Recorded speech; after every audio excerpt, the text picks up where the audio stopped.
சிவராமன், உன்னை பார்க்கறதுக்கு இன்ஸ்பெக்டர் கோதண்ட சாரும் உன் மனைவியும் குழந்தைங்களும் வந்திருக்காங்க.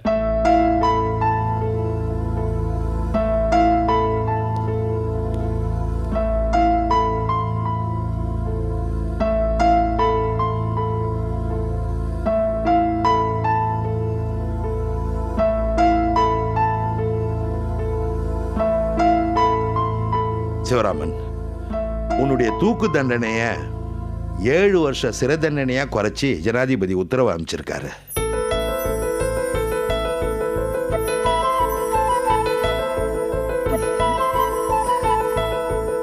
சார், எனக்கு என்ன என்ன பேசுறதுன்னு தெரியல சார்.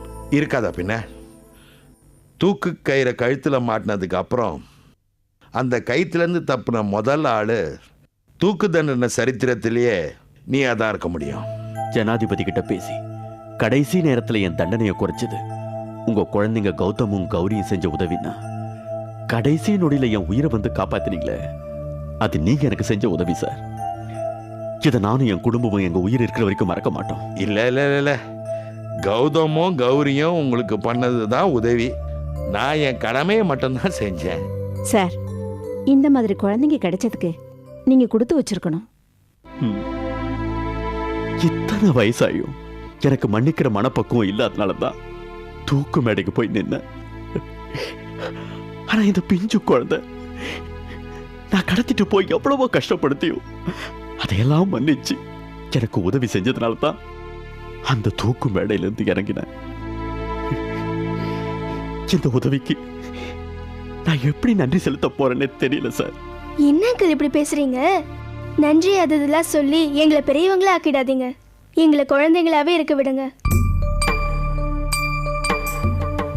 ஆமா சிவராமன், இனிமே உன் பொண்ணு செல்வியும் என்னுடைய குழந்தை தான். நீ உன்னுடைய 7 வருஷ தண்டனை காலத்தை முடிச்சுட்டு வெளியில வரும்போது நீ விருப்பப்பட்டபடியே உன் பொண்ணு செல்விய டாக்டர் செல்வியா உன் முன்னால நிறுத்தி வைப்பேன்.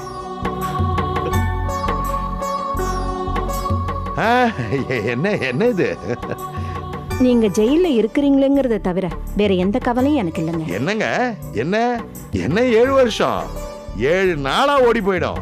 நீங்க எதுக்கும் கவலைப்படாதீங்க. சிவராமன் சொல்லுங்க. செல்வி நல்லா படிக்கணுமா? சரிப்பா.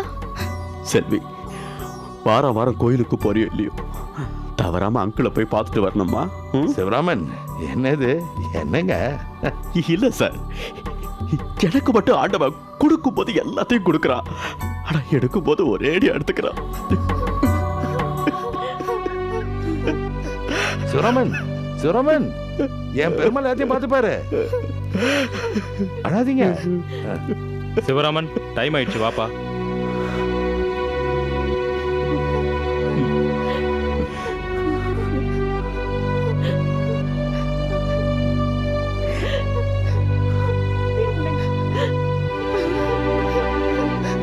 வாங்கம்மா, வா செல்வி, வாங்க வாங்க.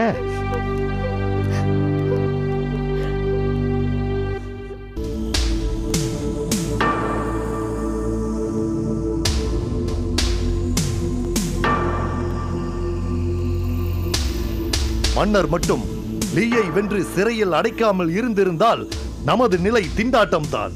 லீ ஒரு துரோகி. இதைத்தான் நேரம் என்று சான்றோர்கள் கூறுவார்கள். அமைச்சரே, தாங்கள் பேசுவது எனக்கு புரியவில்லை. புரியவில்லை? அதாவது லீயை பற்றி இப்போது தூற்றி பேசும் நீர் அன்று மன்னரோடு பூலோகம் சென்று லீயை சந்தித்து லீயை இந்த பூதலோகம் அழைத்து வந்து லீ பெரிய மந்திரவாதி, பலசாலி, பராக்கிரமசாலி, அப்படி இப்படி என்று புகழ்ந்து பேசியதெல்லாம் இதே நாக்குதானே. இப்போதே அதை வெட்டி விடவா? எதையும் எடுத்தேன் கவிழ்த்தேன் என்றெல்லாம் பேசக்கூடாது. அரசரே நம்பும் போது பாவம் இவர் வேறு எப்படி பேச முடியும்? அதானே, அதுவும் இல்லாமல் அந்த லீ எவ்வளவு நயந்து பேசினான், எவ்வளவு நாடகம் ஆடினான் தெரியுமா? சரி சரி விடுங்கள், எதுவும் பட்டால் தானே புரிகிறது. கசப்பான காலத்தை ஏன் இப்பொழுது ஞாபகப்படுத்த வேண்டும்? எப்படியோ மைதீன் மன்னராகிவிட்டார், நாம் அதற்காக சந்தோஷப்பட வேண்டியதானே. இதோ மன்னர் வந்து விட்டார். மாமன்னர் மைதீன், மாமன்னர் மைதீன், மாமன்னர் மைதீன். அமருங்கள். அமைச்சர்களே, இனிமேல் மைதீன் வாழ்க என்ற வாழ்த்தொலி என் செவிகளில் விழக்கூடாது. லீ வாழ்க என்றுதான் நீங்கள் சொல்ல வேண்டும்.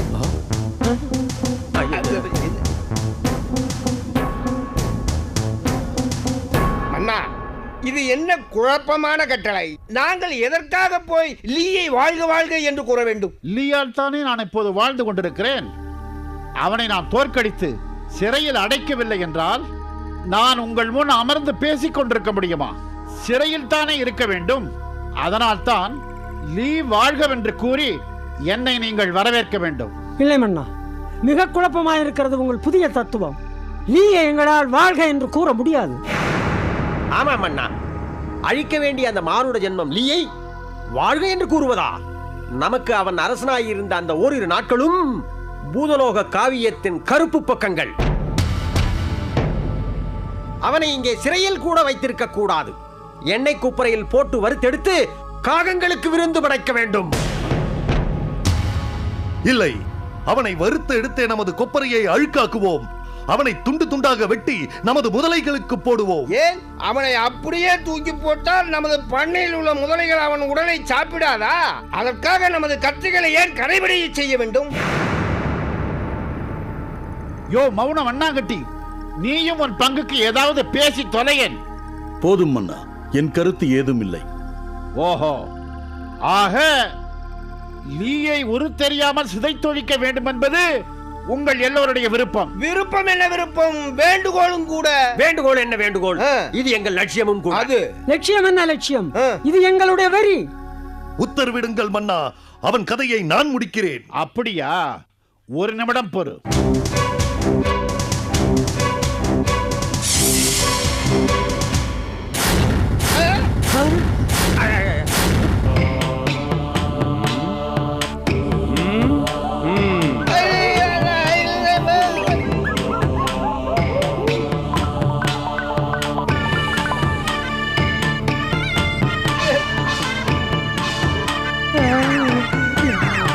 முட்டாள்களா?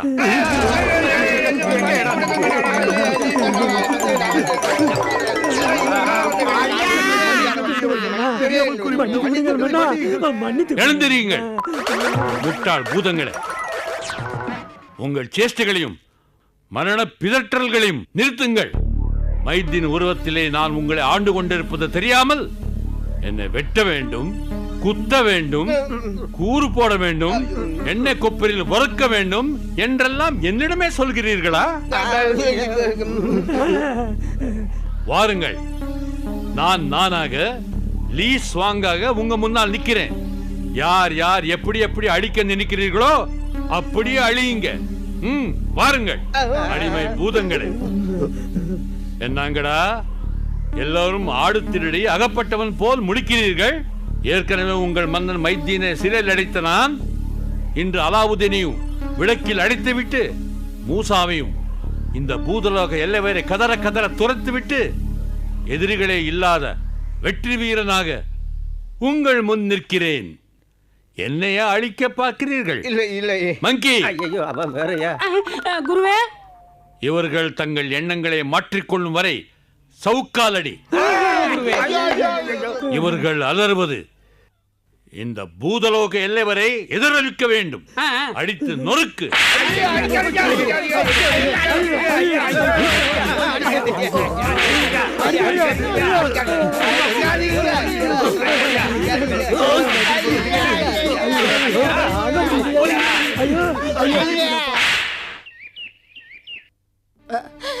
என்னங்க இப்படி போய் அநியாயமா மாட்டிக்கிட்டீங்களே.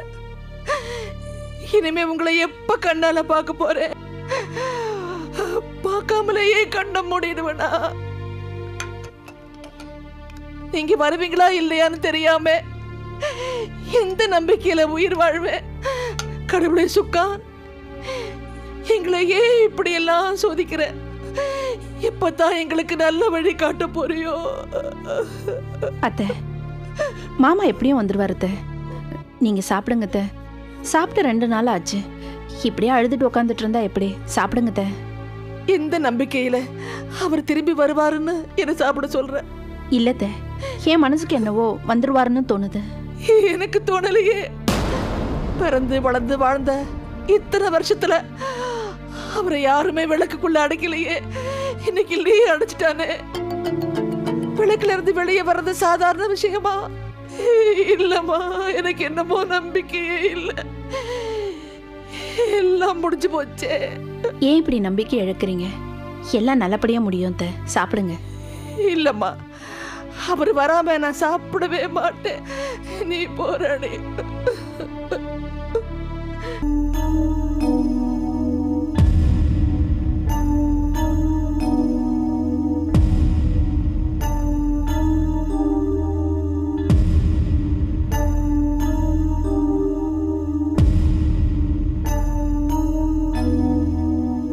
அப்பா போதும் நில்லுங்கப்பா. தாத்தாவை எப்படியாவது விளக்குல இருந்து மீட்கிறதுக்கு என்ன வழின்னு நானும் 2 நாளா கேட்டுக்கிட்டு இருக்கேன். நீங்களும் 2 நாளா எந்த பதிலும் சொல்லாம இப்படியே நடந்துகிட்டு இருக்கீங்க. பாட்டி என்னடானா உட்கார்ந்த இடத்த விட்டு அசையாம அப்படி எழுதுகிட்டு இருக்காங்க. எல்லாரும் என்ன பண்ணலாம்னு நினைச்சிட்டு இருக்கீங்க? தாத்தாவை அப்படியே விட்டுலாமா, இல்ல பூதுல ஒத்த அந்த லீய ஆளட்டுமா? சொல்லுங்க. இல்லப்பா, எதையும் அப்படியே விட்டுட முடியாது. எல்லாத்தையும் நம்ம ஜெயிச்சே காட்டணும். அப்ப முதல்ல தாத்தாவை மீட்கிற வழியை சொல்லுங்க. தெரியாத வழியை கேட்டா நான் எப்படிப்பா சொல்றது? தாத்தாவை யாரும் இது மாதிரி இப்படி சிறை வச்சதே கிடையாது. அப்படி சிறை வச்சா அவரை எப்படி மீட்கணுங்கிறத நான் யோசிச்சதே கிடையாதுப்பா.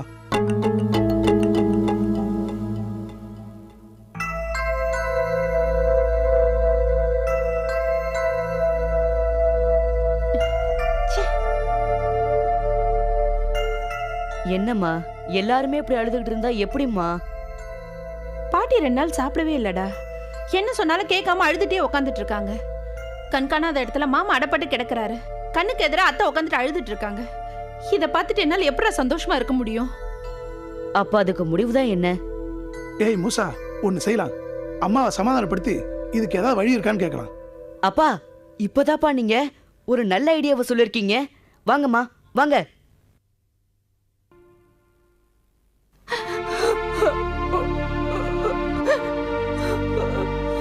பாட்டி, உங்க தாத்தா எல்லாரையும் அழ வச்சுட்டு போயிட்டாருப்பா. போயிட்டாருன்னு சொல்லாதீங்க பாட்டி. தாத்தா இப்ப என்ன செத்தா போயிட்டாரு? விளக்க கூட தானே போயிருக்காரு, அவ்வளவுதானே. அழாதீங்க பாட்டி. பாட்டி, தாத்தாவை நான் மீறிட்டு வரேன் பாட்டி. இப்போ உங்களை நினைச்சது எனக்கு பயமா இருக்கு. முதல்ல சாப்பிடுங்க பாட்டி. இல்ல மூசா, அவர் முகத்தை பார்க்காம என் தொண்டையில ஒரு சொட்டு தண்ணி கூட இறங்காது. சரி பாட்டி, அவர் வரப்ப அவரை பாக்குற சக்தியாவது வேணும்ல, அதுக்காவது சாப்பிடுங்க பாட்டி. மூசா, என்னம்மா நீங்க? நாங்க இவ்வளவு சொல்லி நீங்க ஏன் இப்படி அடம் பிடிக்கிறீங்க?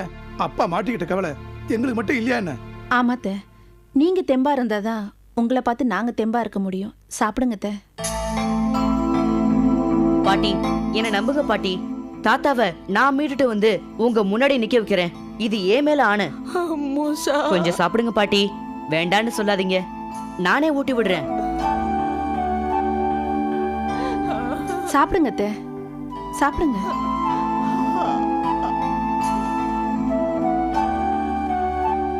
பாட்டி, தாத்தா இப்படி விளக்குக்குள்ள அடப்பட்டா எப்படி மீட்கிறதுன்னு யாராவது ஏதாவது சொல்லிருக்காங்களா பாட்டி?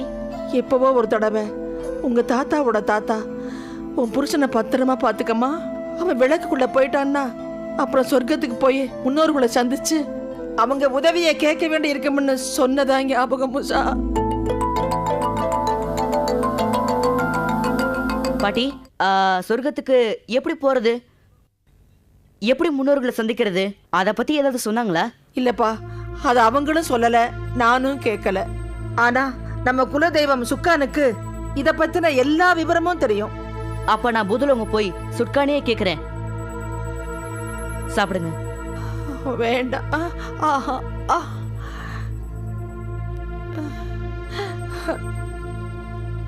சாப்பிடுங்க பாட்டி. ஆஹா.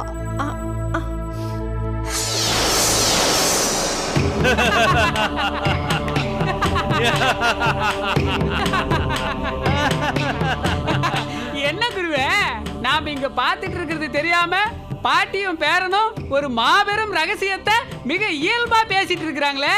அதுதான் விதியோட சதி. அலாவுதீன் ஆயுள் முழுக்க என்கிட்ட அடிமைப்பட்டு கிடக்கணுங்கிறது அவனுடைய கதி. ஏன் குருவே, மண்ணுலகில் இப்படி ஒரு மாய கண்ணாடி நம் மனிதர்களுக்கு கிடைத்தால் என்ன செய்வார்கள்? அந்தரங்க விஷயங்களை அம்பலப்படுத்துவார்கள். ரகசிய கேமராக்களுக்கு வேலை இல்லாமல் போய்விடும். முட்டாள், இப்போ அதுவா முக்கியம்? சரிங்க குருவே. அலாவுதீனை விடுவிக்க அவங்களோட முன்னோர்களை சந்திக்கணும்னு ஆயிஷா சொன்னா. அவங்களை எப்படி சந்திக்கிறதுன்னு சுக்கானுக்கு தான் தெரியுங்கிறதையும் அவளே சொல்லிட்டா. இதெல்லாம் சரி, இதனால நமக்கு என்ன பிரயோஜனம்? சுக்கானை சந்திக்க மூசா இங்க வரும்போது அவனை இங்கேயே அழிக்கிறது தான் உங்க திட்டமா? அவனை அழிக்கிறது எனக்கு இஷ்டம் இல்லையடா. அவனை அடிமைப்படுத்துறது தான் என்னுடைய நோக்கம். ஓஹோ. மூசாவுக்கு முன்னால் சுக்கானை சந்திச்சு பூதகுல முன்னோர்களே சந்திக்கும் வழிவகைகளை நாம் தெரிந்து கொள்ள வேண்டும். அப்போதுதான் நம்மால் மூசாவை முன்னோர்களை சந்திக்க விடாமல் தடுக்க முடியும்.